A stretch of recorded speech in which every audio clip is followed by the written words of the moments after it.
আজ আমি আপনাদের সঙ্গে পটলের এমন একটা রেসিপি শেয়ার করতে এসেছি যেটা থাকলে দুপুরের গরম ভাতের সঙ্গে আর কিছু দরকার হবে না। ভীষণই ভালো লাগে এই পটল সুন্দরী রেসিপি।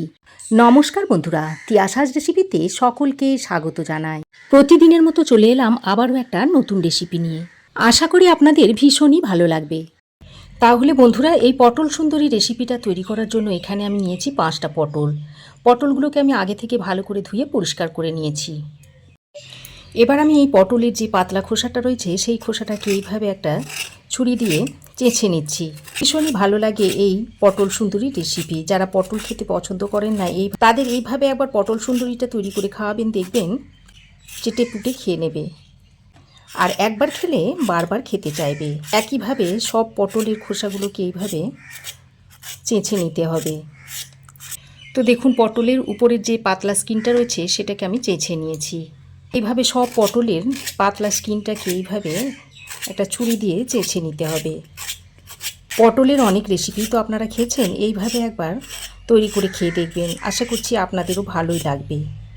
সব কটা পটলের স্কিনগুলোকে আমি চেঁচে নিয়েছি, আর এই রেসিপিটাতে স্কিনগুলোকে এইভাবে চেঁচে নিতে হবে, কেটে নিলে কিন্তু হবে না। তো পটলের স্কিনগুলোকে চেঁচে ফেলে দেওয়ার পর এবার এই পটলগুলোকে আমি আরও একবার ভালো করে ধুয়ে নেব। তো পটলের স্কিনগুলোকে চেঁচে নেওয়ার পর আমি পটলটাকে ভালো করে ধুয়ে নিয়েছি। এবার আমি এই পটলগুলোকে কেটে নেব। এবার দেখুন পটলটাকে আমি ঠিক কীভাবে কেটে নিয়েছি।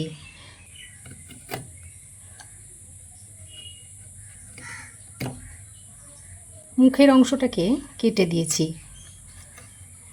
দুদিকটা কেটে ফেলে দিয়েছি। তারপর এইভাবে পটলের এই এক সাইডটাতে আমি এরকম করে নকশা করে করে কেটে নিচ্ছি। এমনভাবে কাটতে হবে যেন মাঝখানটা ফাঁকা থাকে। আপনারা এটা ছুরি দিয়েও কেটে নিতে পারেন, তবে আমি বটি দিয়ে কেটে নিচ্ছি। আমার বটি দিয়ে কাটতে সুবিধা হয়, তাই আমি বটি দিয়ে কেটে নিচ্ছি।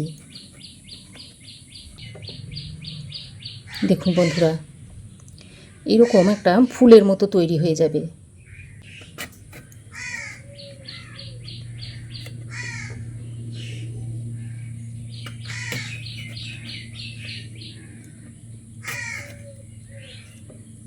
দেখুন এক সাইডটাকে আমি কেটে নিয়েছি।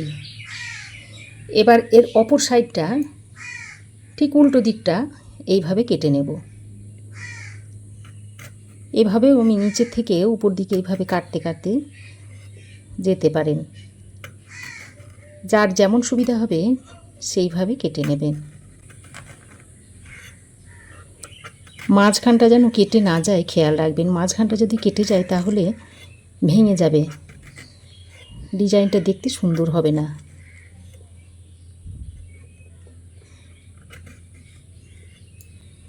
দেখুন এইভাবে কেটে নিতে হবে। দেখুন একদম ফুলের মতো দেখতে লাগছে। মাঝখানটা দেখুন ফাঁক রেখেছি। এইভাবে অন্যগুলোকেও কেটে নিতে হবে।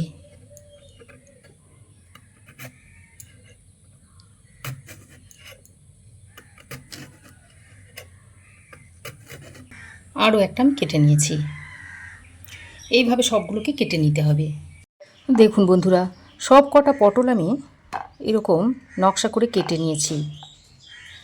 দেখুন সব কটা পটলকে আমি এরকম নকশা করে কেটে নিয়েছি। দেখুন দেখতে একদম ফুলের মতো লাগছে।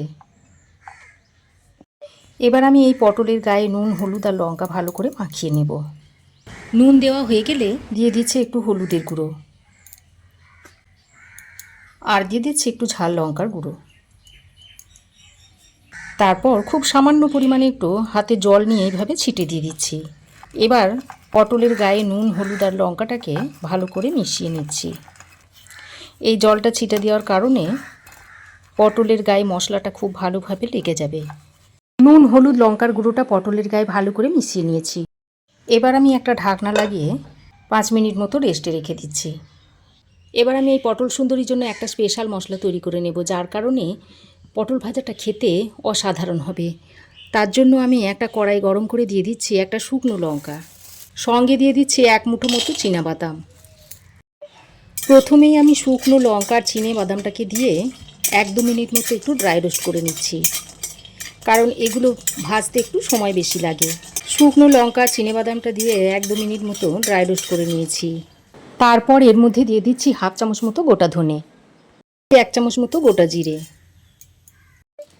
আর ওরই সঙ্গে দিয়ে দিচ্ছি 1 চামচ মতো সাদা তিল। এবার গোটা ধনে জিরে এগুলো দিয়ে আবারও সব কিছু একসঙ্গে ভালো করে মিশিয়ে আরও কিছুক্ষণ ভেজে নিচ্ছি। তো দেখুন মশলা খুব সুন্দরভাবে ভাজা হয়ে গেছে। এই মশলাটাকে আমি একটা অন্য বাটির মধ্যে ঢেলে নিচ্ছি। তারপর এটা একটু ঠান্ডা হলে গুঁড়ো করে নেব। এবার আমি ওই কড়াইতে সর্ষের তেল দিয়ে দিচ্ছি। এই রেসিপিটা সর্ষের তেলে খেতে বেশি ভালো হয়, তাই সর্ষের তেল দিয়ে দিলাম। আর এই তেলটাকে খুব ভালো করে গরম করে নিতে হবে। এবার আমি যে পটলগুলোকে ম্যারিনেট করে রেখে দিয়েছিলাম সেই পটলগুলো এই গরম তেলে দিয়ে দিলাম। সবগুলো পটলকে আমি একসঙ্গে দিয়ে দিয়েছি। তারপর পটলগুলোকে গরম তেলে এইভাবে ভালো করে নেড়ে চেড়ে নিতে হবে। তো 1-2 মিনিট মতো এইভাবে ভালো করে নেড়ে চেড়ে মিশিয়ে নিয়ে এবার একটা ঢাকনা লাগিয়ে একদম মিডিয়াম ফ্লেমে ঢাকা দিয়ে দিয়ে পটলগুলোকে ভেজে নিতে হবে। মাঝে মাঝে ঢাকাটা খুলে পটলগুলোকে এইভাবে উল্টে পাল্টে নিতে হবে, আর পটলের 2 সাইড খুব ভালো করে ভেজে নিতে হবে। আর এভাবে ঢাকা দিয়ে দিয়ে ভাজলে পটলগুলো ভাজাও হয়ে যাবে, আবার সেদ্ধও হয়ে যাবে। দেখুন ঢাকা দিয়ে দিয়ে এইভাবে উল্টে পাল্টে নিতে হবে, আর এরকম করে একটু চেপে চেপে পটলের মধ্যে যে জলটা আছে সেটাকে বার করে দিতে হবে। আর এইভাবে চেপে চেপে যদি ভাজা হয় তাহলে পটলের জলটা যেমন বেরিয়ে যাবে, তেমনি ফুলটাও দেখতে সুন্দর হবে। আর দেখতেই পাচ্ছেন বন্ধুরা পটলের কালারটা কত সুন্দর হয়েছে। বাড়িতে কোনো অতিথি এলে এইভাবে পটল ভেজে খাওয়াতে পারেন, দেখবেন অতিথি খুব খুশি হবে। তো এই রকম ভেজে আপনারা ভাত বা রুটির সঙ্গে বা পরোটার সঙ্গে সার্ভ করে দিতে পারেন। তবে আজ আমি এখানে ওই যে স্পেশাল মশলাটা তৈরি করেছি সেই মশলাটা দিয়ে পটলটাকে ভেজে নেব, তাহলে খেতে আরও সুস্বাদু হবে। সুন্দর কালার ধরিয়ে পটলগুলোকে আমি ভেজে নিয়েছি। এবার আমি যে গোটা মশলাগুলো ভেজে নিয়েছিলাম সেগুলোকে এরকম করে গুঁড়ো করে নিয়েছি। এবার আমি এর মধ্যে থেকে ভাজা মশলাটা নিয়ে এইভাবে দিয়ে দিচ্ছি। তবে সব মশলাটা আমি দেব না, এর মধ্যে থেকে আমি কিছুটা নিয়ে দিয়ে দিয়েছি। আর মশলাটা যদি প্রথমেই আপনারা দিয়ে দিতেন তাহলে ভালো করে পটলটা ভাজা যেত না, আর মশলাটা পুড়েও যেত, খেতে আবার ভালো হতো না। আর বাকি যে অর্ধেক মশলাটা রয়েছে সেটা আমি এইভাবে উপর দিয়ে এরকম দিয়ে দিচ্ছি। তাহলে পটল ভাজার 2 সাইডেই মশলাটা ভালোভাবে মিশে যাবে।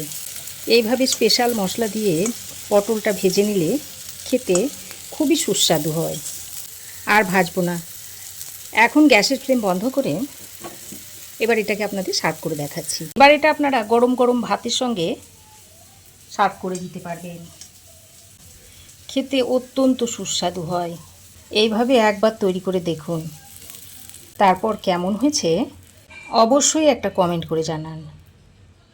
তাহলে বন্ধুরা আমার এই আজকের সুন্দরী পটলের রেসিপি আপনাদের কেমন লাগলো অবশ্যই একটা কমেন্ট করে জানাবেন। ভালো লাগলে একটা লাইক ও শেয়ার করবেন। পাশে থাকা বেল আইকনটাও অবশ্যই প্রেস করে দেবেন। আর আমার চ্যানেলে যদি নতুন হয়ে থাকেন তো প্লিজ চ্যানেলটাকে সাবস্ক্রাইব করার অনুরোধ রইল। আজ এ পর্যন্তই, আবার দেখা হবে নতুন কোনো রেসিপি নিয়ে নেক্সট এপিসোডে। সে পর্যন্ত ভালো থাকবেন, সুস্থ থাকবেন। ধন্যবাদ।